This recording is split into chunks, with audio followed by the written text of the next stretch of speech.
wishes we made, from all the bridges I burned, every last spark to escape.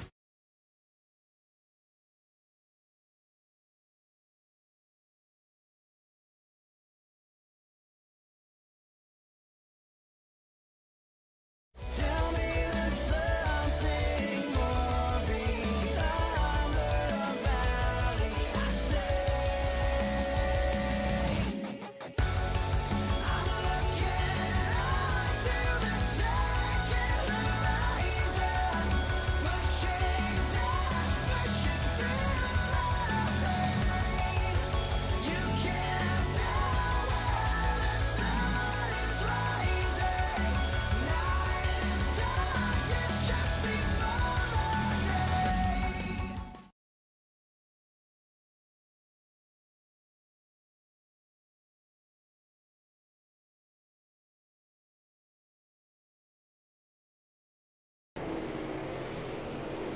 Hello everybody and welcome to the Sim Auto Racing Association Pre-Championship HeinzPride.com 200 here tonight at Lanier National Speedway.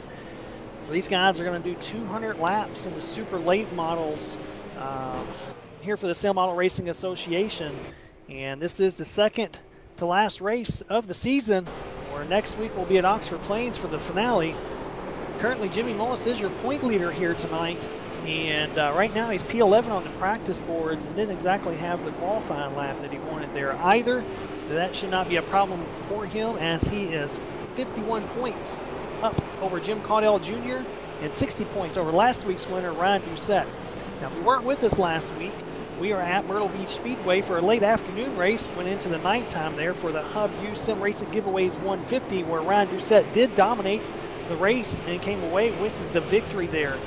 And that for him was his first win of the season. And he was able to close the points gap there a little bit to Jim Caudell Jr. Basically, it's going to be a race for second as Jimmy Mullis has pulled away here. And he's just probably just going to try to cruise his way to a championship, especially here tonight, give himself a nice buffer, maybe go into next week, try to go for the win.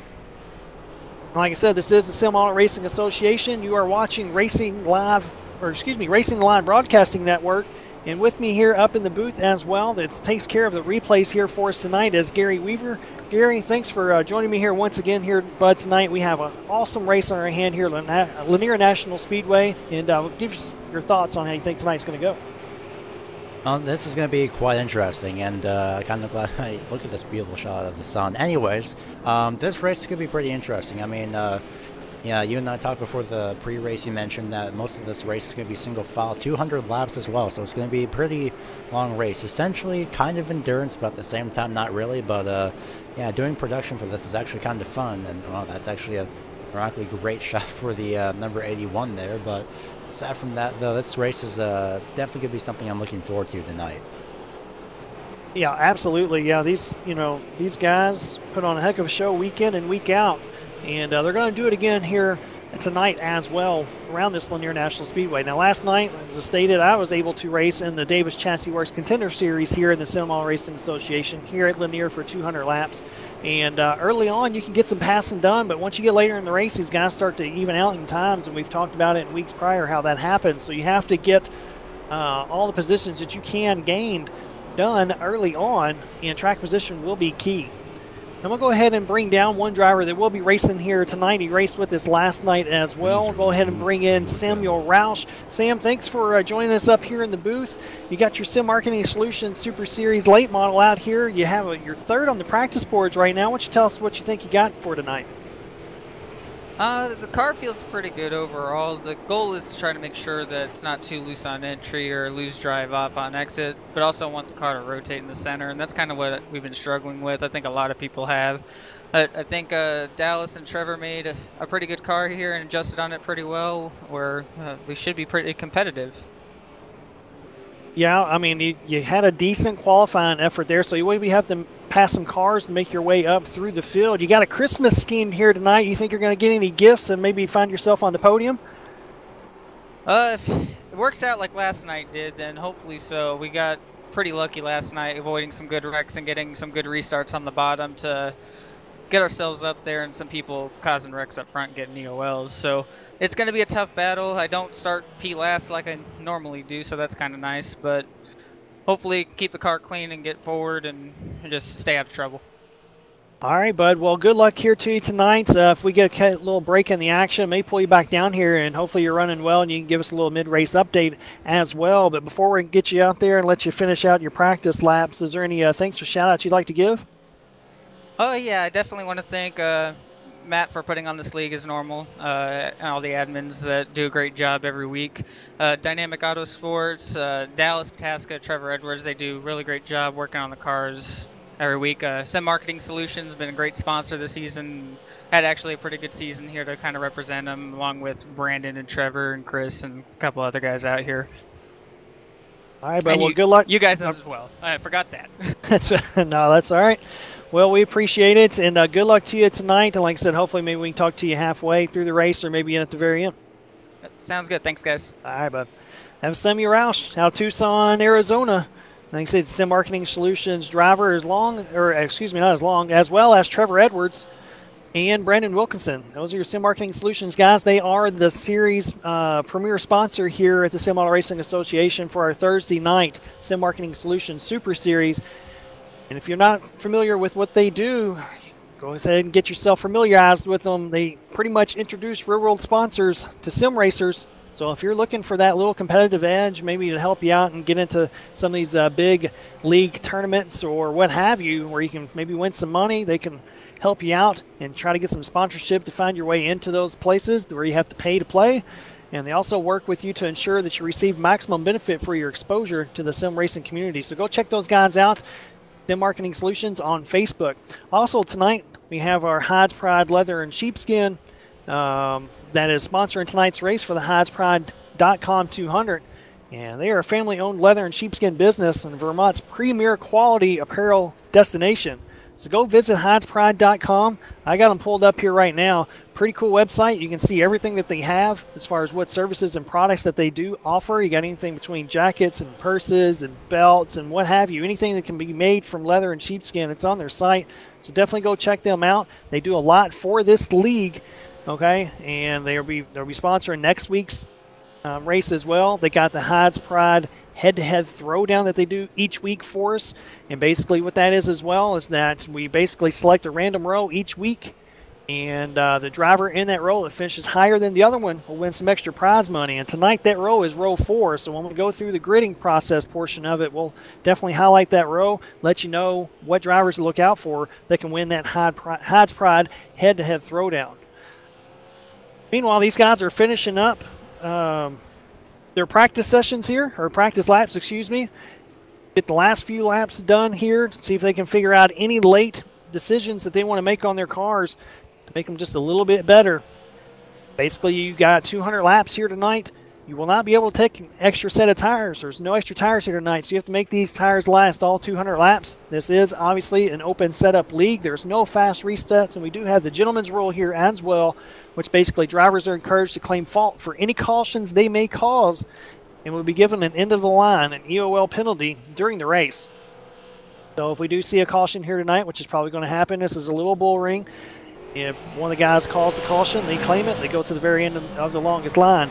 Now, if you do not claim it, and you don't have to, sometimes there are racing incidents and, someone, gets down on you or something like that, and they end up spinning and wrecking. It's not your fault. You do not have to claim it. It's not like someone always has to claim it. There are racing deals. But if you don't, and the admins go back and watch, they will give you an EOL after the race. So it's always best to go ahead and do it. But these guys are going to go ahead and get gridded up here, and we'll go through the starting lineup as these guys are getting on the grid. Starting P1 here tonight is Jared Boris. He won last night in the Davis Chassis Works Contender Series. He's obviously used that knowledge that he had last night, and he's put it towards, tonight. And he's putting it to P1. Justin LeDuc in the 27 cars on the outside of him. In row 2 is Devin Morgan in the 11 car, and the series points leader, the 40 car, Jimmy Mullis, just on the outside of him. Starting 5th is Connor Blaze, and starting 6th is the 66 car. Watch out there for David Kokorian. Tim Bills in the 37 car starting 7th, and 8th is Joe Schaefer Jr. in the number 6 car.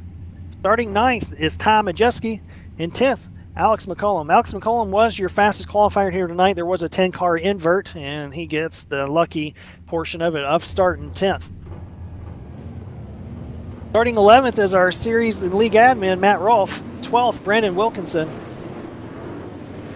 13th and 14th is Drew Kryback and Gareth Gonder. 15th and 16th, Trevor Edwards and Samuel Roush. Kyle Souza and Daryl Hamlin, 17th and 18th. 19th and 20th is Chris Canfield and Brian Helm. Justin Warner and Matthew Eddy will round out row 11. Row 12 is Mark Royer and Logan Clampett. And last but certainly not least is Ryan Doucette and the old Wiley vet and Ty Spearman. So that's going to do it for you here tonight. And basically row 4 is Tim Bills and Joe Schaefer Jr. for that Hides Pride head-to-head throwdown. So we'll keep an eye out for those two guys. It's going to be interesting to see. It's going to be a good battle for those guys. And once the pace car pulls all 4 tires off the racing surface, this restart and all restarts will be on the leader. That's Jared Boris, and he's green, green, green. We are underway. You're going to see Devin Morgan pull down on the inside of Justin LeDuc. The inside line will be the line on all restarts. You will not be able to get pretty much anything done on the outside. So you're going to see these guys battle as hard as they can to get down to the inside, and it's going to be extremely difficult to do. So all the odd number cars are going to want to stay that way for the majority of the night, especially on these restarts. And you see LeDuc finally get in behind Jimmy Mullis. He's going to end up P4, so he started second and currently he's 4th, but he was able to find his way in line as all these guys are starting to fight single file here currently. Like I stated, Jared Boris last night pretty much led flag to flag in the Davis Chassis Works Contender Series. And he was strong last night, and he's showing his strength here once more.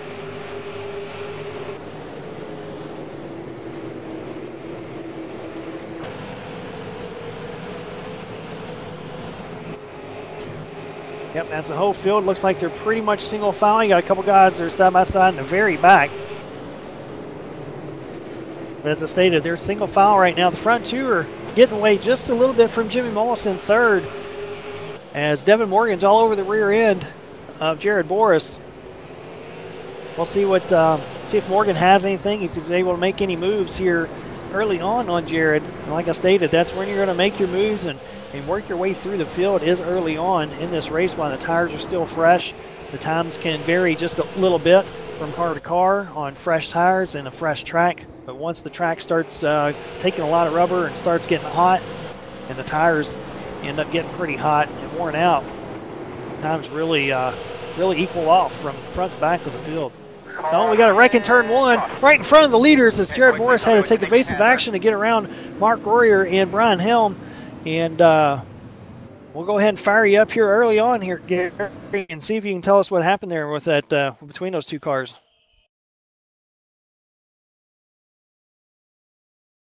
Yep, just got the replay pulled up, and we'll see what happened heading into turn number 1. Side by side was Brian Helm and the 36. In fact, that happened right ahead of them with the 12 of Kryback. He was on the inside, but the main reason was because of 36. Ooh, man, nice avoidance from that camera angle there, but that was a close one. Apparently it happened with Kryback, so we'll rewind this one more time and see what happened just a little bit farther ahead.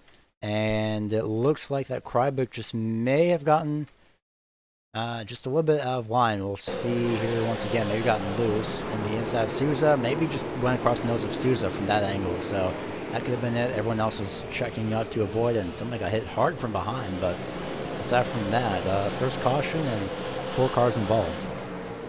Yeah, it looks like Souza just got into the left rear on him there just a little bit. It's not how Souza races, so that's, you know, unfortunate there just a little bit. Probably didn't know where Drew was going if I had to guess. But last week's winner, Brian Doucette got involved in that. So did Logan Clampett and Ty Spearman. So some fast guys there towards the back that didn't have great qualifying efforts. They actually ended up getting into the wall and had a null and void laps there on their Q laps.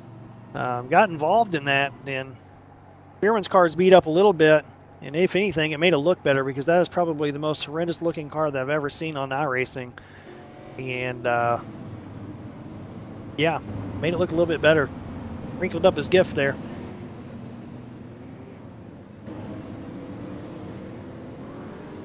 Well, as you stated, it was our first caution here tonight. And Devin Morgan's going to be on the outside of Jared Boris here on this restart as we're at 1 to go. Be interesting to see if he's able to do anything or if he's able to get down low, or if Jimmy Mullis is going to go ahead and show his nose and go ahead and take over P2. If you haven't noticed, we do have a theme here tonight at the Sim Auto Racing Association. It is a Christmas theme. Not everyone decided to partake in it, but you do have probably about 10 or 12 drivers, as we're back to green, that do have Christmas-type paint schemes. Some of them look good, some of them look hideous like Spearmint's, good lord. As Morgan's fighting pretty strong here on the outside, and if you are on the outside, what I had to do it last night, and I don't like to drive or race this way, is you really have to pinch the guy down on the inside. You put a lot of trust in him, and a lot of trust in yourself that you don't get into their door or right rear quarter panel, but that's the fastest way if you're going to try to hang on the outside. And right now, Morgan's making it work. He's a little loose out of 4. You see he's trying to put down the power. He knows he's got to get going. Right now, and he's starting to lose a little time here. Jimmy Mullis is going to be, you see it's extremely tight right there.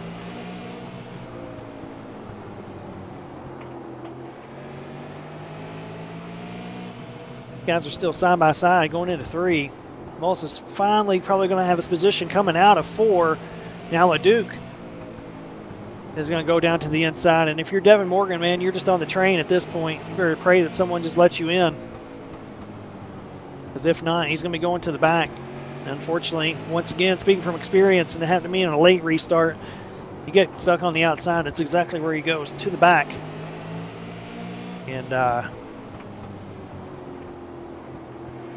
do not want to be P2 on these restarts, most likely at any point tonight. There will be a caution. We got another caution. That might have been, yeah, the 81 car there.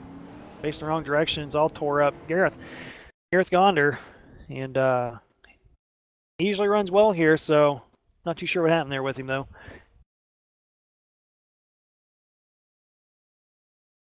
Yeah, question's about to be answered. We'll find out. Replay is up, and oh man, really slid up, and I think he may have gotten help from that 56. I'm not sure from Wilkinson, but Voltec Hard Racing, and I don't think he wanted to give up that position, but I mean, he's currently scoring 13th, so essentially they're battling for the 13th or 14th position, so not sure if the 56 just didn't know. We'll take a look from a bit of a higher angle, and have this a little bit farther back up turn 2. 81 pinch really squeezes up Wilkinson into the outside on the back straightaway. Wilkinson tries to just, I think he tries to nudge him out of the way. I don't think he meant to turn him, but unfortunately that's how it was, and Roush almost got turned at the same time as well from the 03, but luckily those two managed to avoid an incident. Yeah, they got through there. Yeah, I don't know. There's just two guys fighting over real estate, and it's really tight racing.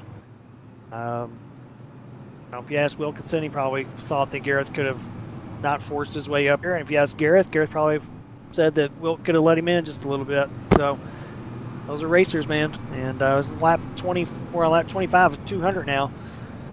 But doesn't look like Wilkinson's going to take the EOL. Like stated, he doesn't have to. So that's what happened between those two guys. It's our second caution of the night. And now you got Jimmy Mullis stuck on the outside. We'll see what he's able to do.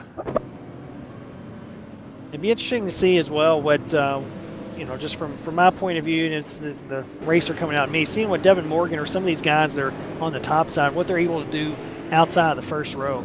Because it seems like they're able to get single file pretty quickly outside of the first row. And the guy that's in second is the one that's out there just fighting everyone off. We'll see what happens as Jared Boris's turn to get back under green. We are green. Mullis gets off to a good start. He tried to time it. Did a pretty good job. You see Morgan getting in line right there in front of LeDuc. So he got down to the inside really quick. Gonna go ahead and show his nose there. That was extremely tight between Morgan and Mullis. Mullis is still fighting tough on the outside, and this is the hardest battle that Jared Boris has had all week as far as around this joint. Because he's still going to prevail. It's going to be P1. Morgan's going to end up probably being P2. Mullis is hanging really strong on the outside, surprisingly, but he's probably going to squeeze in between LeDuc and Morgan right here. Yep, he's going to go ahead and do that. So he made it work in his favor this go-around. Got stuck on the outside here now. It's Tom Majeski in the 91 car. He's making a rare appearance here with us after his actual full-time duties. And actual racing has come to a pause here in the winter months. Loose on entry, looked like right there. He'll get no help there from his posse teammate. Potentially the 6 car, Joe Schaefer Jr., 110 McCollum was fastest, like I said, in qualifying.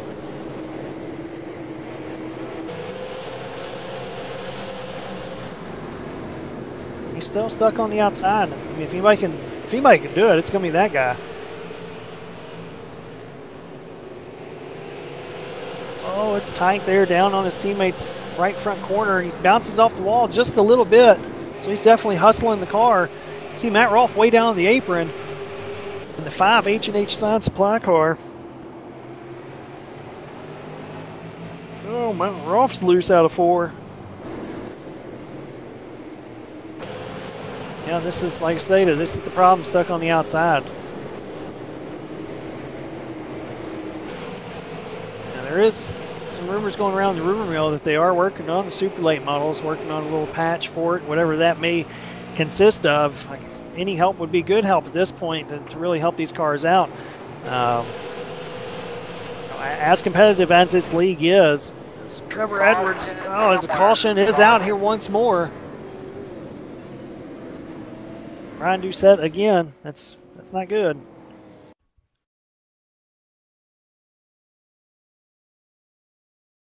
Yeah, I got the replay up coming off of turn number 4. He's got 26 of Brian Helm, who just went right into that corner, and I definitely don't think he meant to do that. We're going to take another look from a different angle, but from that angle, it looks like the 26 just, air quote, intentionally went into the back bumper. We'll find out. I mean, those two may have been battling for essentially that whole lap. We'll take a look at this. Turn number 4. 2 seconds off the corner. 26 dives it down.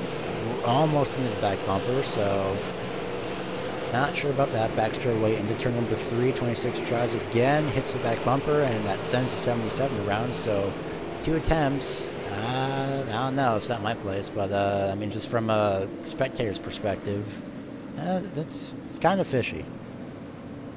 Yeah, Helm definitely got into the back of him there. I'm not too sure what happened with it, but he definitely turned him. And he got in there awful hard. So, yeah, there's something that's definitely going on there that we didn't know about. But it was our 3rd caution here tonight. We're on lap 39. Hopefully we can get some green flag runs under our belt here. Got a long way to go. Still under caution and pacing, and finished up my thought that I had there earlier. So, you know, these, as competitive as this league is, you know, you're going to have, this is going to be the best racing that you're going to see with this current build of the Super Late model. And in builds prior, not the last one, but the one prior to that one or 2 prior to that one, I mean, you had side-by-side racing and passing and comers and goers and what have you. If we can get, with this patch, if we can get even halfway back to that, you're going to see some great action on the racetrack. That's where it wanted to go. So it's going to be interesting to see with that patch, when it comes out, if it comes out, what it's all about, and see if we can help this out. Because everyone that's racing here tonight is racing because they love the league and they love the car, but needs a little bit of help. That's neither here nor there. We're about to go back to green. John Jared Boris. He gets off to a great restart there. Wallace is going to go on the inside of Devin Morgan. Morgan's going to try his darndest to see if he can squeeze in between the two. It's not going to happen. He might be able to squeeze in here as he's able to do it, but he gets into the back of Boris in front of the whole field. It's going to check everyone up somehow, some way. No one really wrecks it. And Morgan was trying his darndest to get in front of Mullis and squeeze in there for second, understandably so, but at the same time, he ended up spinning out Jared, and I don't think Jared has any damage on his car. And he does a little bit on the left front, but really not too much on the nose. The right front is torn to hell on Devin Morgan's. Not too sure what the caution was for, as we got our 4th caution of the night. Now, it's for something completely different. I was about to say, that cannot be the cause of the caution, and definitely it wasn't. It came out prior to the cause of that, and it's actually from the 55, I believe the 6, sorry, it's a 96, and maybe the 18.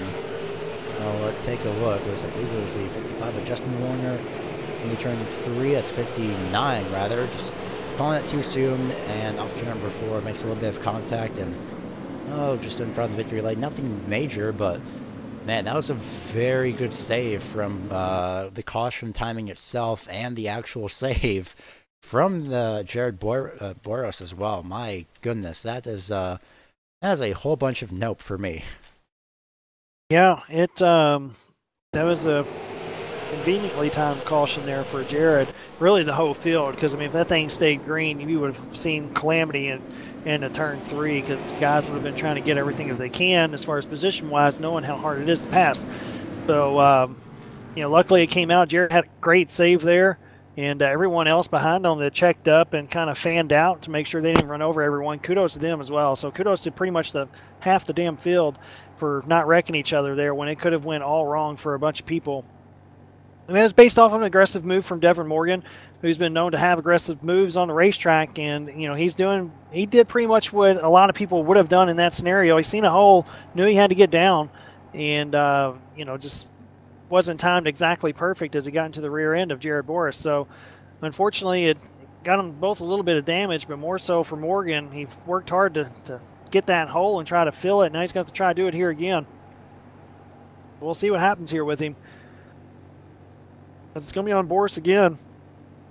We're on lap 48 of 200.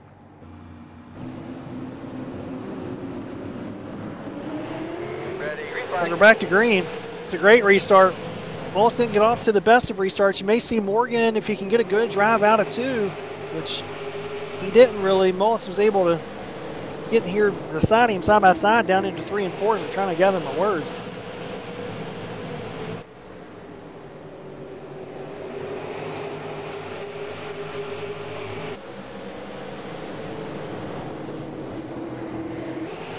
You see Justin LeDuc in the 27 car doing pretty well here on the outside. There's the 66 car of David Kukorian. Got his Christmas scheme going on. There's Jimmy Mullis there in the 40 car. Just in front of him as Morgan's able to finally get down behind Mullis. LeDuc's still stuck on the outside.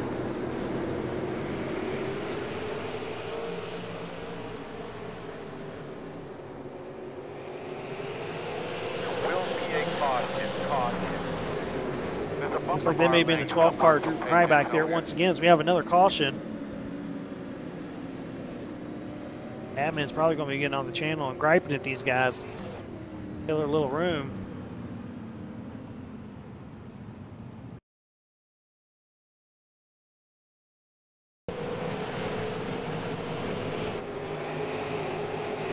Well, this pretty much goes back to the old saying of cautions breed cautions, and I think Clampett may have, I don't know if Clampett tried to move down or at least move up and the 12 was moving down, but there's definitely some contact there, and there was definitely a good camera angle there off the turn 2, so we'll take a look at that again, but in slow motion, at least about 1/4 speed, just to really analyze this, since we do have a little bit of time. But yeah, the 12 Krabik moves up to the top side, stops a little bit sooner than expected, so that could be why. That could be why, because I'm pretty sure Clampett may have expected the 12 to move just a little bit higher, or the 44 got a little bit tight into coming out of the corner. So of course it does happen, but definitely not intentional about that 44. No, I don't think so either. This happened. Keep bringing me into the aspect of here because a lot of things happened to me last night. This happened with me and Russell Brown last night, which you may or may not agree with this, but Drew there in that instance didn't go all the way up to the wall, and basically since Logan was underneath him, or at least had a nose underneath him, you kind of expect the guy to go up and to the wall and not just stop a lane down from it. And especially at these short tracks like this, where you're continuously arcing the car, you're not really going straight too much. And Logan just got up there into the left rear, and Luke drew around there a little bit. So yeah, I don't think he meant to do it either. A little hard racing deal, but hopefully these guys can get all this figured out so we can get some green flag racing in, and see what everyone has here. Restart once more is going to be back on Jared Boris. Mullis is starting P2. Jared, we want to try to make sure that Wallace doesn't creep up on you like he is there just a little bit. We're back to green. These guys are side by side going down into one. That's the best restart that anyone's had on Jared so far tonight. Wallace looking strong here early on the outside. Jared's just a little bit loose. And I can tell you right now, with Jared's setup, not shocking if he's having to hustle a car a little bit early on here if it is a little bit loose. We'll tighten up on him if I'm not mistaken. Wallace is making it work here on the outside, which he did not lead that lap, but man, that's about as close as you can get for the lead, as the interval was actually 0-0-0 across the board. The unfortunate part if you're Mullis, you didn't get it done now as he's a little loose out of 4. Now you got Devin Morgan to worry about. As Jared Bortz is able to fight off the storm there from Jimmy Mullis. We got a new guy in P2 in the 11 car, Devin Morgan. I'd keep an eye out for that 66 green, red, and white Chevrolet Camaro, David Kokorian. I don't think he's shown his full hand here yet tonight as well.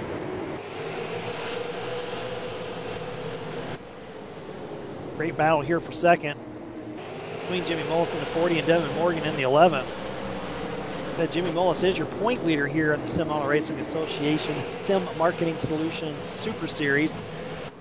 And he's pretty much got that well in hand as we're on race 10 of 11. Got a 51-point lead over Jim Caudell Jr., who did not make it here tonight. But we do have drop weeks here in the SARA divisions. You have 2 drop weeks. So Jim Caudell's going to go ahead and use tonight as one of his drop weeks. Drop weeks have been factored in, though. So as long as Mullis keeps it clean, he should be fine and coming away with the championship here. But he still wants race wins as he has 3 on the season. And he's still battling it out here. And this is, if you're Jared, this is exactly what you want to see. Maybe you get a long green flag run in here. In the meantime, you just pull away and let these 2 guys battle it out for second as they're putting on a hell of a show for second. Mullis has actually surprised me a little bit as far as how well he's been able to maintain pace on the outside here. The only other person that's staying on the outside right now is Justin LeDuc, and that's because LeDuc doesn't have a choice in this, or doesn't have a say in the matter. It's pretty much the same way that Mullis doesn't have a say in it. And that's tight down in 3 and 4s. Those guys were door to door. Slight edge to Jimmy Mullis in the 40.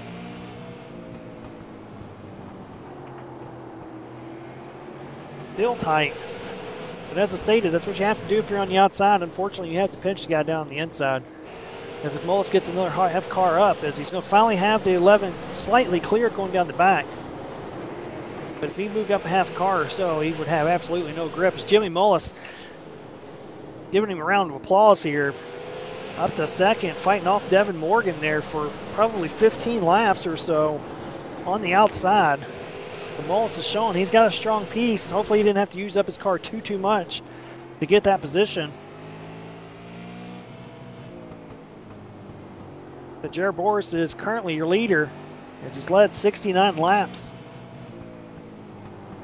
All at an even 70, so we're in lap 73 of 200.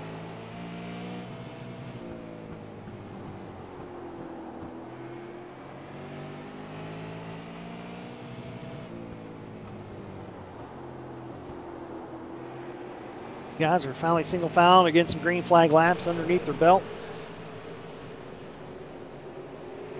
You'll start to see whose car is really good here on the longer runs and whose is not.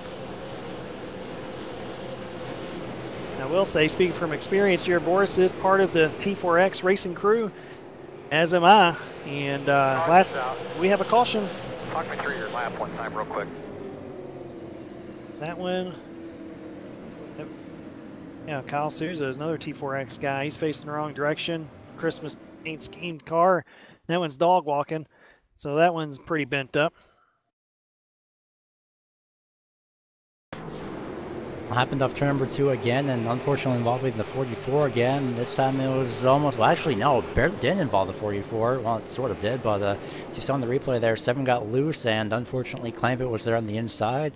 Souza had a little bit of a roll there for a second, so it's no wonder why his suspension is pretty much destroyed, especially in the front end by the looks of that, definitely the left front. So Wild ride for that number 7. Surprised the engine hasn't blown up from that, but yeah, just another unfortunate incident that the 44 was involved in. Yeah, and that's wasn't Logan's fault there either. Souza got loose there out of 2 and had to catch it. Just rear end got caught in the left front of Logan and went for a ride. We're on 78 here. I'm going to pull down Samuel Roush just real quick, as we stated, see if we can get a word with him. Sam, talk to you real quick, bud. You're up to 16th. That wreck happened right there in front of you. What'd you see? Looked like Souza got a little loose off the corner, went up the track, and Clampett was trying to stay on the outside of him, and looks like they just got hung together. And then I think Souza flipped over and needs to go to the infield care center. Yeah, he definitely flipped it over. How's your piece here tonight, and what are you battling here real quick? The outside lane. The car is good. It's got great drive off, great center roll. Feels pretty good on entry and everything. There's just no grip in that second groove, and we're not going long enough for a second groove to come in. Everyone kind of needs to calm down here and get some green flag laps, and hopefully the second half of the race will have that. All right, well, 10-4, bud. Well, thanks for taking a moment out. I think we got one to go, and good luck to you. We'll keep an eye on you. Thanks, guys. Samuel Roush, Sim Marketing Solutions Series driver, gave you his 2 cents on what's going on. Go back up here to the front. Restart is on Jared Boris, and we'll see if he's able to hold off Mullis. Mullis showed that he can do something there on the outside. I think he learned something there on what he can do on the outside. If he get off to the restart, he try to time it. If he can get off to a good restart, he may be able to hang with him. But I think Jared's going to have him cleared coming out of 2. Mullis has got to do it all over again with Devin Morgan. Bad for him, but it's good for us because he put on a hell of a show doing it.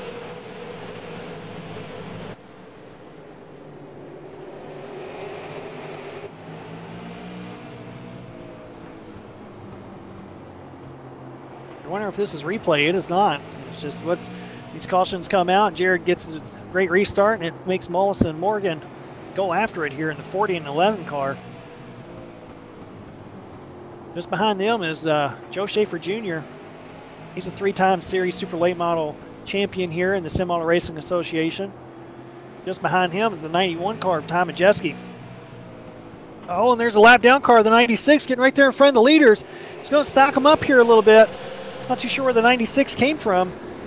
And if you're Jared Boris, you're going to try to make your way around him as the 96 is loose. They're going to be 3 wide getting into 3 and 4. That is a tough break there for Jared Boris. Devin Morgan's going to capitalize on that. We'll see if Jared's able to make anything happen as the 96 is loose. And it is just causing all kinds of issues here for these leaders. 96 extremely loose there. And Justin Warner.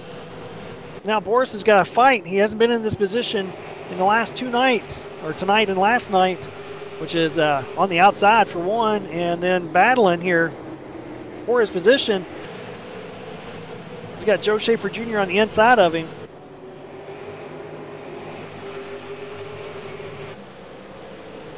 That's a tough break. I'm not 100% sure where Justin Warner even came from. He may have came out of the pits, and when he did, he came right out in front of the leaders. So it was interesting that happened. I'm sure Jared's a little hot about it, as Joe Schaefer Jr. is going to take over P2 here momentarily. Jared's going to fight on the outside of him in 3 and 4.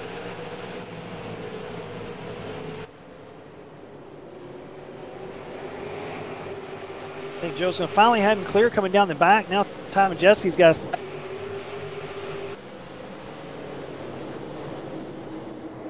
Jared's going to finally fall into 4th right there behind Ty Majeski, in between David Kokori and Ty Majeski. Mullis goes down there and shows his nose with a little late move there on DK for 5th. DK's going to fall in front of his teammate there in 37 car, Tim Bills. Justin LeDuc still on the outside, and the guy can't get away from it, unfortunately. And then your top Sim Marketing Solutions Series driver, 32 car, Trevor Edwards, his frozen paint scheme. He's currently 9th. Go back up front. Devin Morgan's got company. So don't look now. It's the 6 car of Joe Schaefer Jr. Joe's not having one of his customary great seasons here in the Sim Marketing Solutions Super Series. He's currently 11th in points. I don't know if I've ever seen him outside the top 10. He's got 11 starts on the season currently. He has 0 Oh, he does. He has 1 win, excuse me. Sorry, Joe. He's got 2 top 5s and 4 top 10s with that win. He won at Southern National Motorsports Park. That's back in week 3 for the Canfield Auto Body 150. Well, it's been a little bit since he's won. Right now he's putting pressure on Devin Morgan. He's want to make a win number 2 on the year. I know he had a pretty sporty piece there in practice, and talked to him a little bit. He was really pleased with the setup.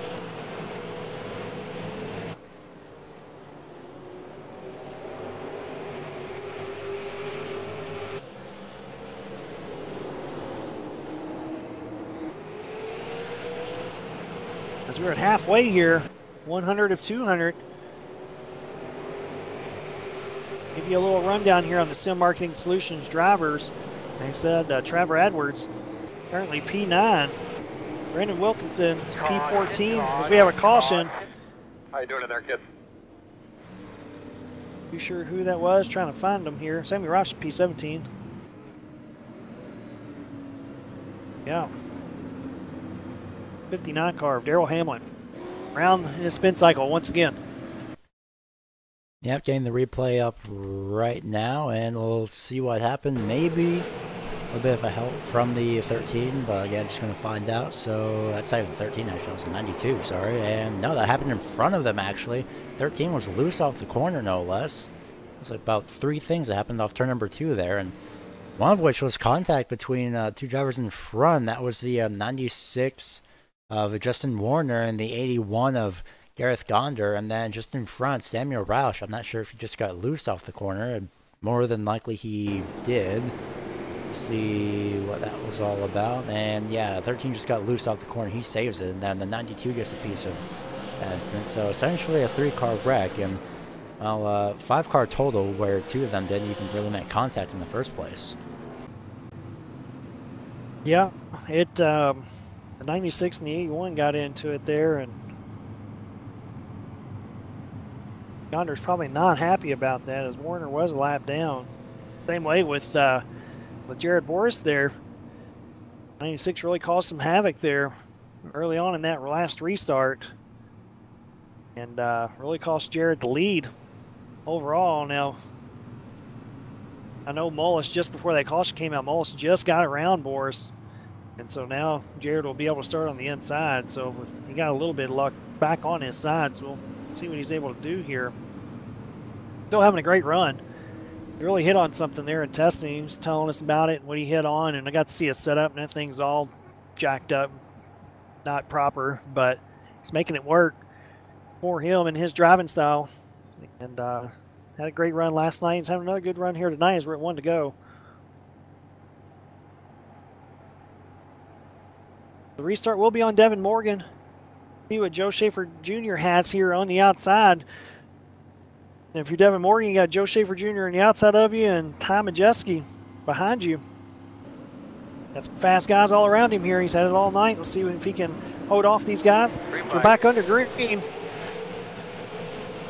Schaefer Jr. gets off to a decent restart.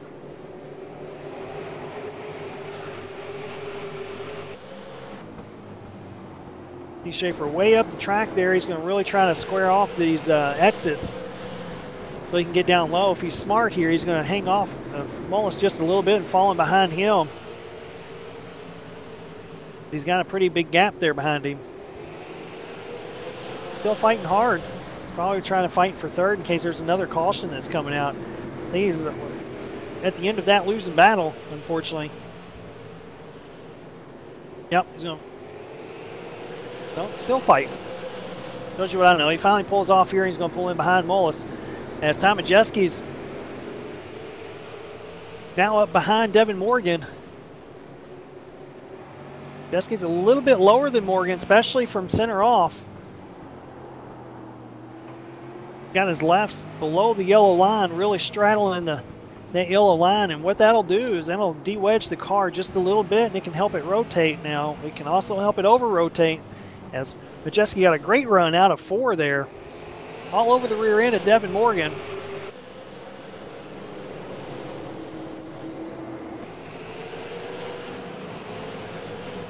Watching these guys do battle here for the lead. It's on lap 113 of 200.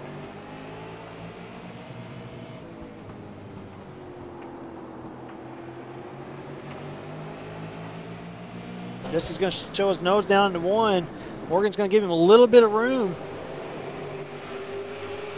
These guys are side by side for the lead. You've seen Morgan be able to hold his own there on the outside a little bit. See how long he can do it here for. He's got something to fight for. Like I said, if we get a caution, he's still the leader. He's going to fight like hell to stay up there with Majeski. And we just got a caution. But I think Majeski's going to eventually be your leader. And that's why Morgan was nope, it is going to be Devin Morgan. That's the exact reason why I was talking about why he was fighting hard on the outside, because if the caution came out, he's going to be the leader. And now it puts a great car in Ty Majeski on the outside on this restart with another great car in Jimmy Mullis for third. Them two guys battle it out for second while you squeak away in first. Or is it going to be on? We'll have to find out who it's on, because these guys keep going back and forth. My timing score is not updated.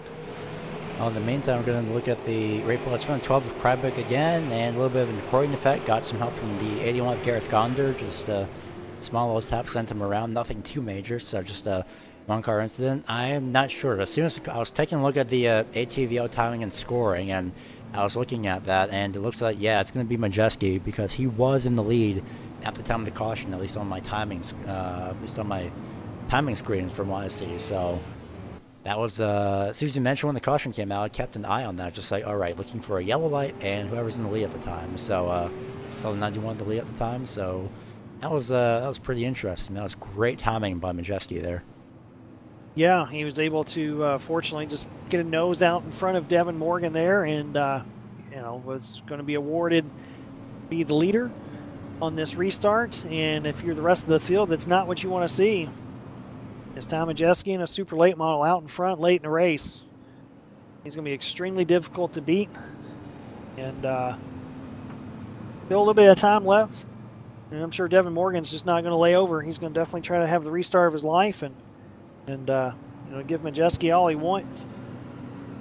We'll see what ends up happening here, because anything can happen. Currently, your top five is Ty Majeski, Devin Morgan, Jimmy Mullis, Joe Schaefer Jr., and DK, David Kikorian. Group 1 to go. Start will be on Ty Majeski.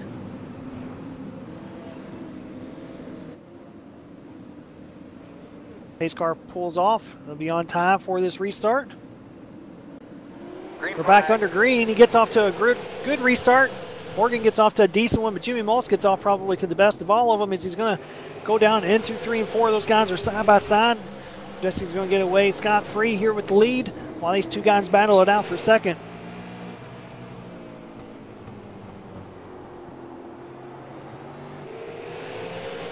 Side-by-side racing, and he's starting to pull away pretty good here early on, more so than what anyone else has done so far that has been in the lead. He will lay down some laps. He ran a 13:46. Second fastest guy was a 13:54, and that was David Kikorian there in fifth. Your Jimmy Mullis, now's the time to go, as he was just a tick faster than Ty Majeski that last time. So we're about to have a Goliath heavyweight battle here up front with Ty Majeski and Jimmy Mullis if this thing stays green. Those guys are trading lap times back and forth. Meanwhile, Devin Morgan's been negated back to fourth. And he's starting to go a little bit backwards here once more. These late restarts on the outside are killer, and that's proof right there, as he was able to hang tough for a while, but starting on the outside too much and you really start to abuse your stuff, you'll go backwards quick. We're on lap 127 of 200.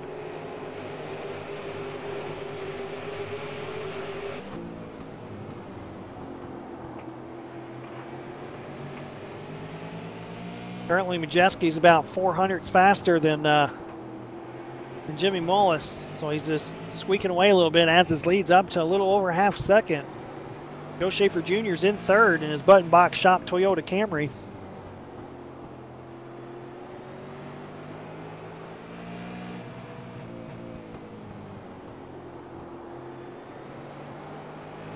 These guys are really starting to lay down the laps here, starting to click off pretty quickly as we've got down to 70 to go.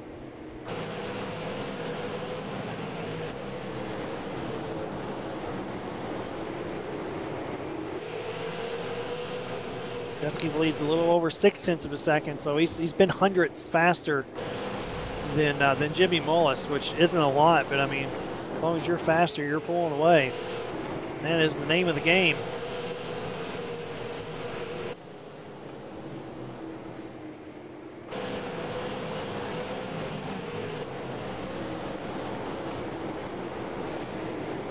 Got a decent green flag run under our belts here right now. Most guys are single file. Got a couple guys that are just still stuck on the outside. But for the most part, everyone's single file. Trying to set up everyone in front of them, but it's just really hard to do. Like I said, unless you come up on a guy that's on the outside, then he's just easy pickings at that point. Give it a few laps, you'll end up rolling by him on the inside.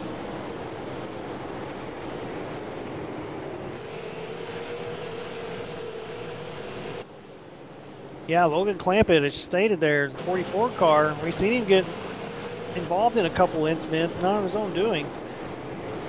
He's up to P7. I think one of his spot starts on the year here in the Sim Auto Racing Association.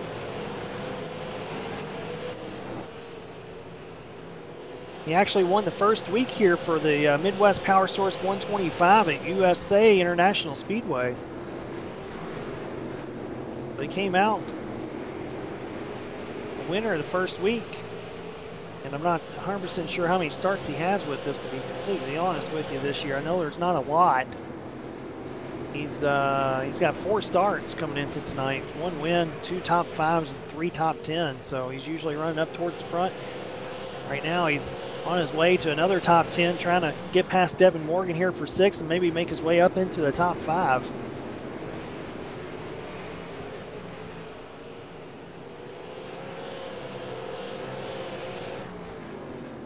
Our Hides Pride head-to-head throwdown was between Joe Schaefer Jr. and Tim Bills, and currently Joe Schaefer Jr. is winning that quite handily as he's in P3 and Tim Bills is in P15. So outside of a miracle, Joe Schaefer Jr. is probably going to have that on lockdown and come away with a little extra coin in his pocket tonight, which can be some consolation there for Joe. Joe loves winning, and I guess if he can't win, I guess winning some money is the next best thing for him. Juski's leads up to 0.9 of a second.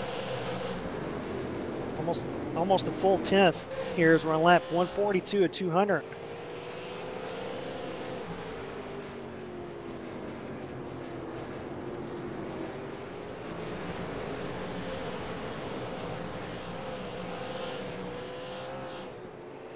Like I said, next week will be our final series finale here for this season at the Sim Auto Racing Association. It'll be the HeinzPride.com 150 at Oxford Plains Speedway, which was rescheduled. It was a rescheduled race because of due to an iRacing update or something along those lines. Can't remember exactly what it was for, but it did get rescheduled. We're off, obviously, next week because of Christmas.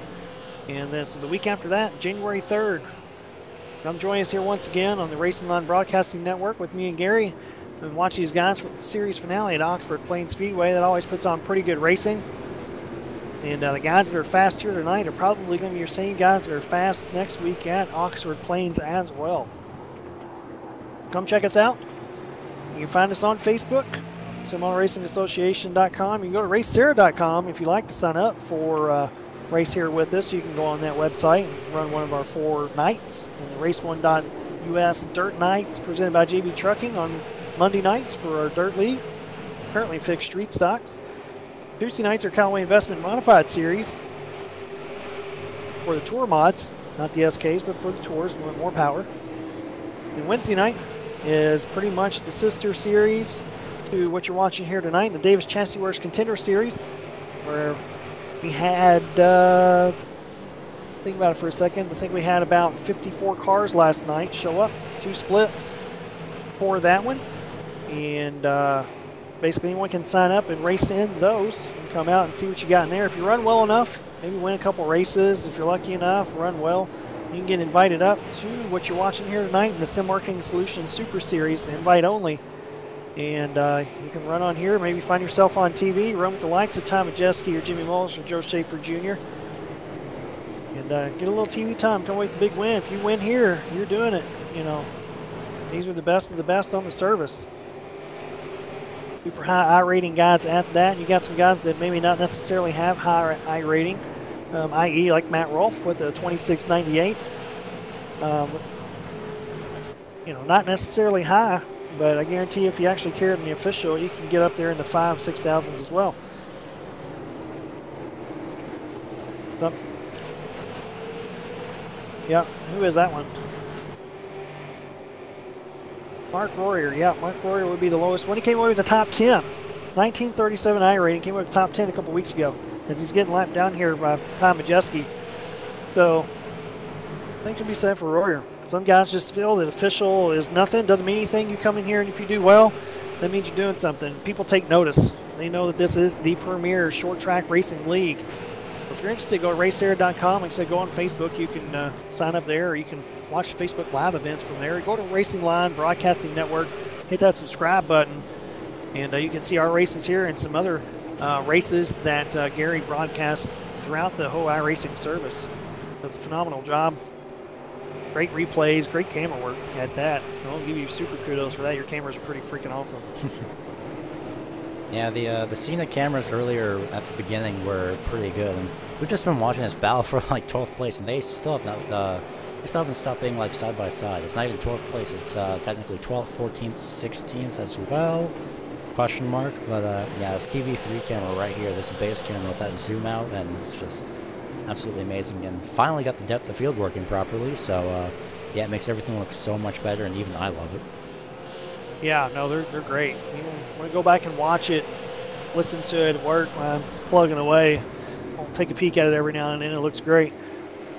Now, back there, we were with Connor Blaze there in the 57, and the old Wiley Vet and Ty Spearman in the ugliest, god-awful, freaking super late model ever. And it's Tim Bills there in the 37 car in his H&H Sign Supply Chevy Camaro. And then there's Matt Rolfe. We were speaking to him, his H&H Sign Supply, another big supporter of this league, in his Toyota Camry 5 car. Chris Canfield's just behind him in the 03 car. Samuel Roush spoke to him halfway. And then Ryan Doucette, who was last week's winner, have a rough go of it here tonight, got caught up in a couple incidents. So this is your best battle on the track. Spearman's back on the outside again. Currently, Majeski's just a little over a second lead over Jimmy Mullis. So there's not much happening up front. Those guys are kind of spread out, about a second apart from each other. Yeah, he is coming into lap traffic. The times are pretty much plateaued here at a 13.8s, 13.9s. And that's Matt Eddy in the 88 car. He's got a Christmas scheme going on. Good looking car. You got Brian Hill and Drew Kryback just in front of each other. Drew's part of the posse team. I'm sure Ty's in team speak telling Drew not to F anything up here. And so that way his thing can stay green. So we're coming down towards the end. Last thing you want is a late race restart. Give anyone a chance to jack you up on a restart or Doria or what have you. That's to say that the lap times are 13.8s. Mullis is able to pop off a 13.7, but 13.8s, 13.9s. Give you a little point of reference here. Alex McCollman, we're going to go back to Drew. It's just in front of Tom Majeski here in the 12 car. Ran a 13.84 at last lap. Your leader is at 13.75. You're talking hundreds there. And this is with all due respect to Drew. He's back in 20th. And he's running about the same lap time as the leader. So, I was stating earlier, as the lap times really plateau out. His helmet's squeezing down on Majeski there a little bit. Just going to go ahead and get around him. Clear him out of 2, most likely. Yep, getting cleared there. I doubt when Majeski gets up to Kryback will give him too much grief.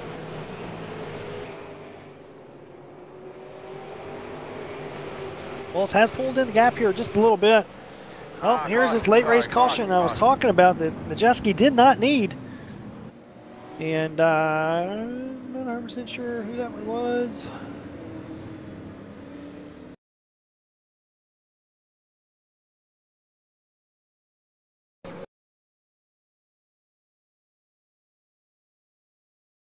So it looks like off turn number 4 was Trevor Edwards, and the 81 of Gareth Gondard just, they're in positions 9 and 10 at the time, and let's see what happened here, and tried to go below the yellow line, of course, which is legal, but the quick spin, and somehow everyone else avoids it.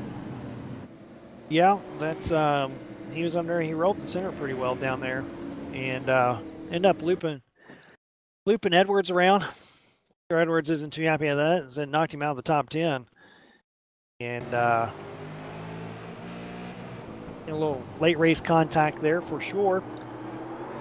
See if Gareth ends up claiming that or not. Gareth worked his way back up to the top 10. He got into a couple of incidents here tonight. He has a fast piece.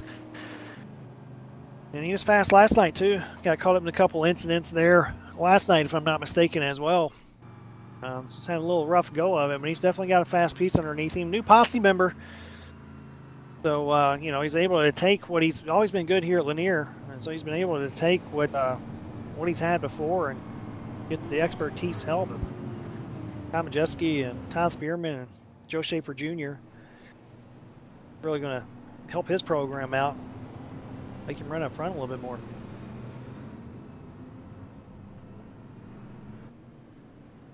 We're at 25 to go.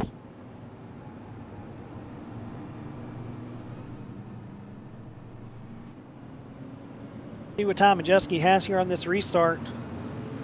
We're at 1 to go. See if Mullis is able to hang on the outside any. If you're Joe Schaefer Jr., you're probably going to try to run Jimmy like hell so that way your teammate can get away there a little bit. And maybe potentially get into second if there is another caution. Your teammates can talk to each other on TeamSpeak. You can go at the same time, get a little gap. But we'll see what happens here with Majeski. He's been great at restarts. We're back to green. Mullis gets off to a great restart. He's going to try to hang on that right rear quarter of Majeski. He's able to do it a little bit. Majeski's got him cleared coming out of 2 into 3 now. See if Mullis is able to hang tough with him or not. Or if Majeski's going to be able to pull away on these last 23 laps or so.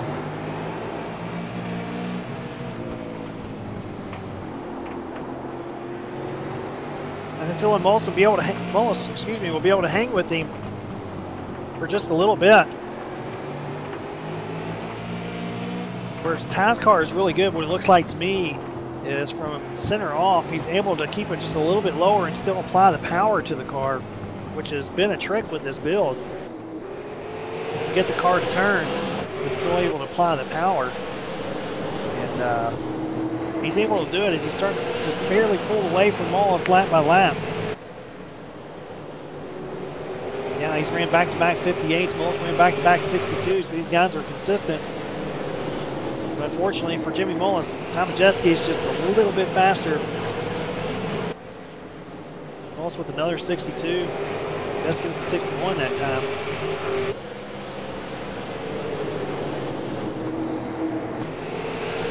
Guys are single file pretty much all the way back to, excuse me, back to 12.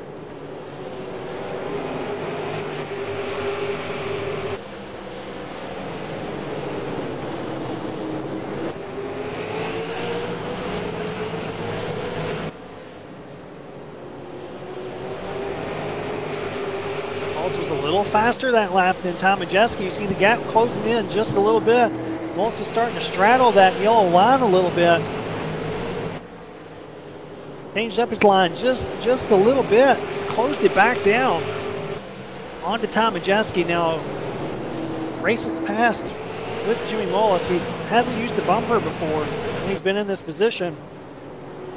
I doubt he uses it again. He's been a super clean driver anytime I've raced around him, which has been rare because I don't usually race near the front. That's why I'm speaking to you on Thursday nights. And Majeski pulled away there a little bit, almost a tenth faster that lap. Majeski's got his rhythm back. Mullis lost his a little bit. Looks like his car's getting a little tight on him. Now Majeski's leads up to almost a half second. As Mullis is making things interesting there for just a little bit.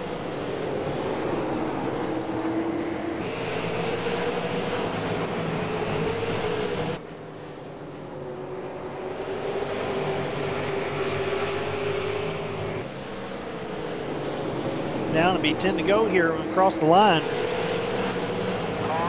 Oh, we got another caution. What do you think, bud? You We think will you're have right one more out there? attempt at this here. And looks like Matt Rolfe was facing the wrong direction.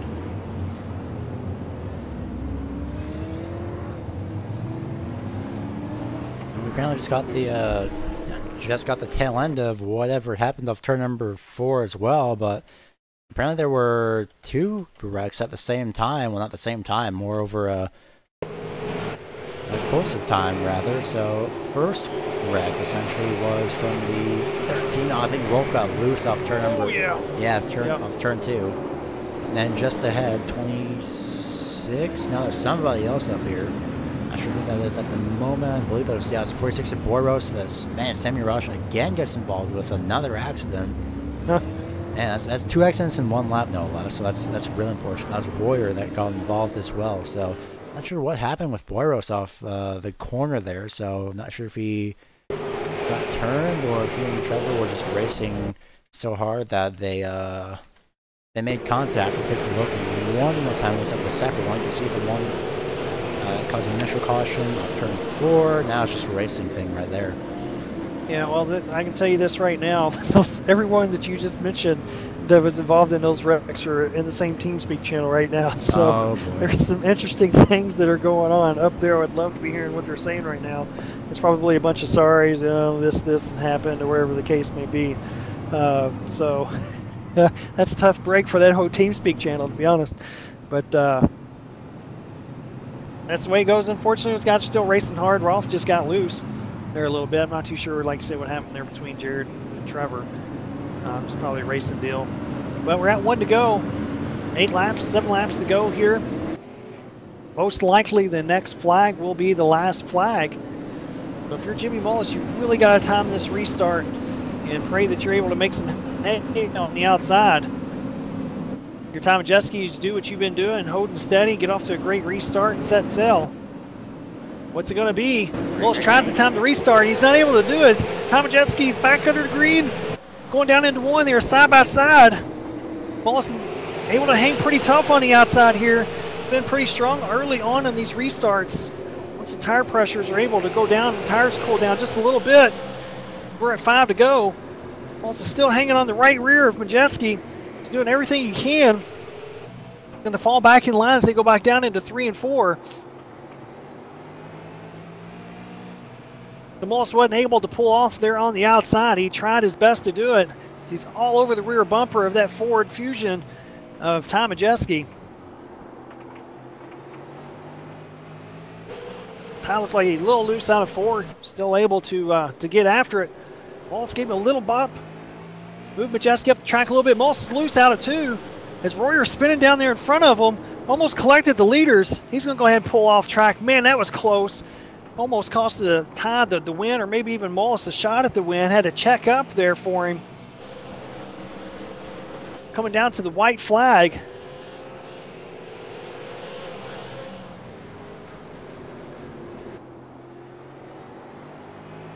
Majeski's out of 2 with plenty of room as they get down into 3 and 4. And your winner here tonight is Ty Majeski for the pre-championship HeinzPride.com 200 Lanier Speedway. Second place will be Jimmy Mullis. 3rd, Joe Schaefer Jr. 4th, David Kokorian, and Justin LeDuc is 5th. So a good run for him as he was stuck on the outside, what seemed like all night on these restarts. Give a tip of the hat to Logan Clampett as well in 6th place, finishing 6th after starting there in the back. Brandon Wilkinson 7th, Devin Morgan 8th, Tim Bills is 9th, and Wiley Vett somehow finished in the top 10. That ugly car, I'll just leave it at that.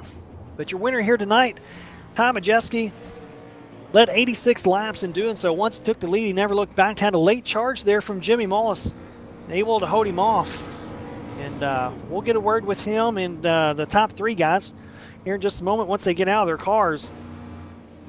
So exciting finish here through the night. And had some pretty decent racing here overall tonight. Probably one or two too many cautions. We had 10 cautions on the night and 4 lead changes. So we'll see what happens here. We'll go ahead and pull Joe Schaefer down here. Joe, congratulations on your third place finish here tonight. It seemed like it was pretty challenging out there to pass. I know it was last night as well, but why don't you tell us a little bit about your night and, what you were just lacking there to get up to second or maybe even first? Oh, I was lacking a little bit of talent to get around Ty and Jimmy. That was really what it boils down to. Um, yeah, this is by far the best car I've had in a long time, and I can really only thank Gareth for that. We brought him in this past week. He's been with us for 2 weeks, and between him and Majeski, they really put together some good ideas and made us quite a bit faster. With this car, it is really hard to pass, and every move you make out there has to be very aggressive, very deliberate, and you got to hope that it sticks. And towards the end of the race there, restarts and lanes were in my favor once I got to third, but it wasn't going to be perfect all night in terms of being in the right lane. And I think myself, Jimmy, and Ty were just so close that it would have taken a mistake or a near-death experience like we had there with 2 to go. Yeah, I've notated that, in the on the broadcast there, and I think unfortunately it hurt Mullis more than anything else, as he was down there kind of running the apron a little bit, and Royer, not too sure what happened with him, and ducked down pit road and let Ty kind of squeak away. Not saying that Jimmy may have had anything for him for the pass, but it took away from the drama portion of it there for sure. But you had a good run here tonight. The posse overall had a good run. There was, 3 of y'all there in the top 10. Spearman squeaked in there late. But we're going into the Speedway for the HeinzPride.com 150. So what's your expectations heading in there? We got an off week. Christmas is coming this next week, so we're off. But what's your expectations there starting off the new year? Well, I don't know how many times I've told you that I was taking a running part-time schedule and then still show up every week, but Oxford is one that I'm definitely planning on skipping, but I'm going to help out Gareth for the Contender Series and Drew in the Contender Series, and we'll see how I feel. If this setup wants to translate to run at Oxford strong, then I could be coerced. We'll see. All right, well, we'll definitely check it out then. Before we get you on your way, is there any thanks or shout-outs you'd like to give? Yeah, I thank everybody at the posse tonight for helping us, and Gareth and Ty especially, and thank you guys for putting on the broadcast. Well, no, you're welcome, bud. Congratulations on your third place finish here tonight. And in case we don't see or talk to you, Merry Christmas to you. All right, thank you. Merry Christmas. All right, thanks, bud. That was Joe Schaefer Jr. coming away third here tonight. Come away with a good finish here for him, as he stated. We'll go ahead and bring in Jimmy Mullis. Jimmy, congratulations on your second place finish here tonight. Won't you talk us through that last restart there and mainly what happened there with 2 to go when there was that lap down car that gave everyone a scare? Yeah, the last restart, I tried to time it and jumped it a little bit and thought I had a shot at, holding on to his outside through 1 and 2. And I was really tight up top. And then when I saw Mark over in turn 3, I didn't know where he was going to go and kind of reacted too quick and got out of the gas like halfway down the straightaway and second guessed myself, gassed it up, and almost spun down into 3. So kind of just messed myself up. Don't really think I would have had much for Ty. About halfway through the race or whenever it was when the 96 came up and pretty much wiped Jared out. When I was going by him, he knocked my toe out, so the car didn't drive the same pretty much the whole rest of the race. It's kind of weird. I was looking at my car. It doesn't look like it has any damage, but I was definitely turning to the right a lot. So I'm surprised I was able to hold on the way I was. Well, we made a late race charge there, especially after that restart. It got pretty exciting there towards the end, but like you said, Majeski was pretty strong here tonight, and with a tight race car, it's definitely not going to do you any favors around this joint, that's for sure. But we're off next week due to being Christmas week and everything, but the last race of the year is January 3rd for the HeinzPride.com 150 at Oxford Plains Speedway. Do you think there's anything that you've learned here tonight that you can apply at Oxford Plains? Yeah, I'm probably just going to take this same setup if I even get to race. I'm not sure I'll be home. Hopefully I do, but I'm pretty sure this run tonight clinched it. That's why I ended up doing a little burnout. Usually I wouldn't do burnouts for second place, but this season's been pretty incredible, so had to cap it off with a proud little note there. Yeah, absolutely. You got 3 wins on the season and a couple of poles to your name as well, and pretty much this would be your 8th top 5 finish here tonight. So, if I'm not mistaken as well, my math isn't the greatest, but if I'm not mistaken, you pretty much clinched it here tonight with your championship. So I'll go ahead and tell you congratulations on that. And like I said, congratulations here once again on your 2nd place finish here tonight. And before I get you on your way, is there any thanks or shout outs that you would like to give? Yeah, I just want to thank all my teammates at Lockdown Racing. They've helped me throughout this season. Taylor did a little bit. Cam Hamilton, when he was around, he helped a lot. He's pretty much the main reason that these things went so fast. So shout out to him. Shout out to Jim. Everybody that gets it done for us over there as well. Got to thank JD Laird. He made a beautiful car.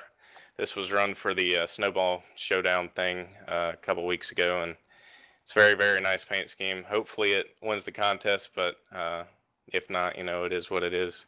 Again, shout out to him. If you ever need any paint schemes or graphical design, just, hit him up. He does a great job. Got to thank you guys for the broadcast, as always. I always enjoy going back and watching it. Thanks to Matt Rolfe and all the admins for putting this stuff on. It's a lot of fun. Shout out to everybody in the field for, racing me clean all season.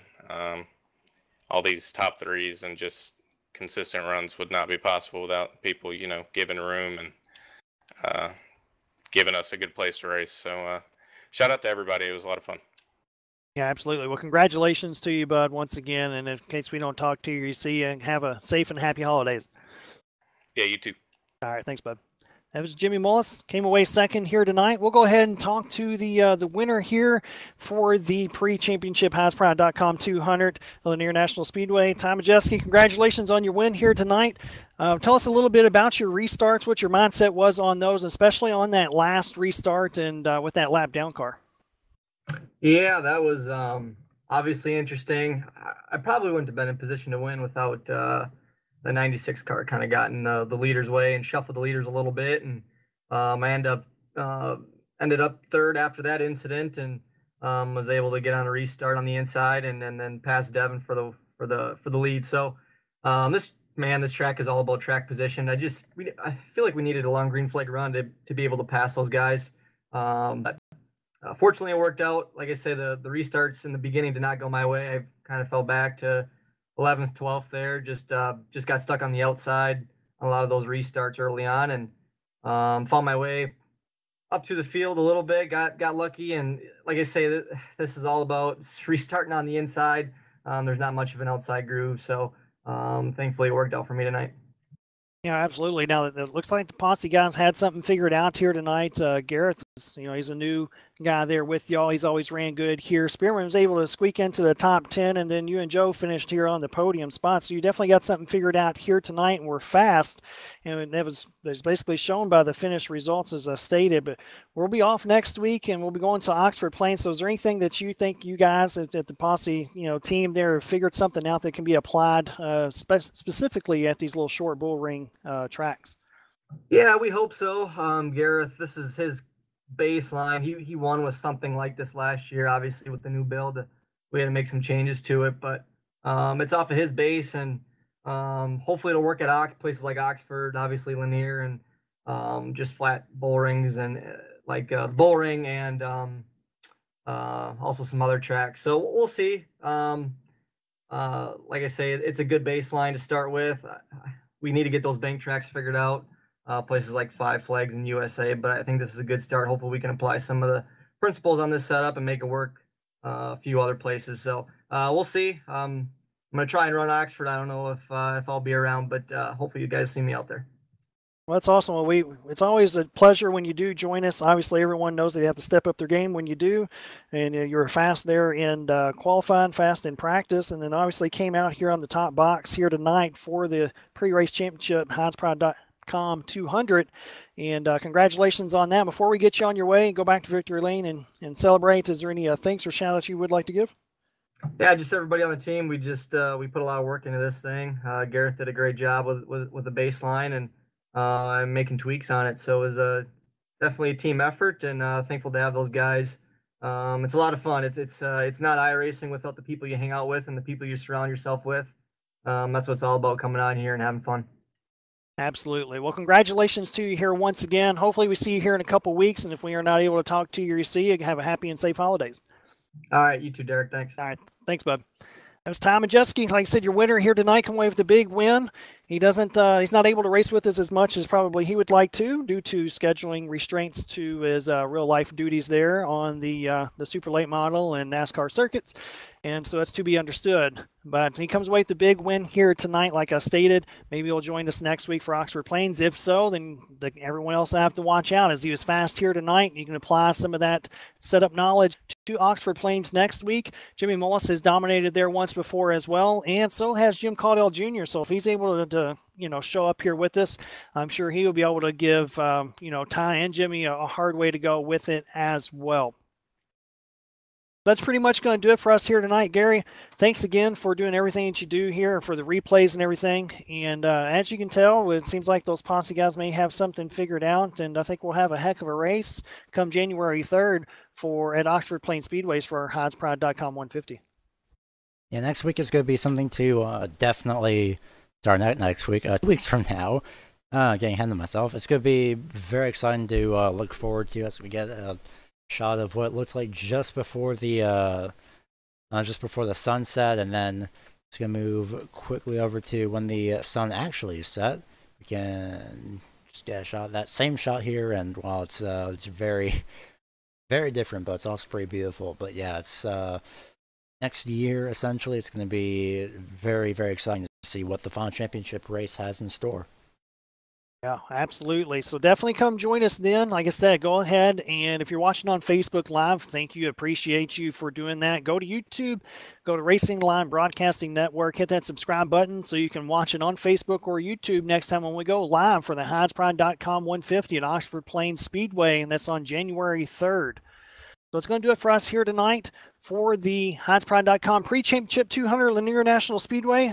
Tom Majeski coming away with the big victory there. Jimmy Mullis has pretty much wrapped up the championship here to be the two-time series champion for the Sim Marketing Solutions Super Series. But we'll have to come out and see who wins the last race of the year and who's able to carry that big momentum going into next season for the Sim Model Racing Association. Like I said, I'm Derek Robinson with SARA TV. It's Gary Weaver with Racing Line Broadcasting Network. You all have a good night and a safe and happy holidays.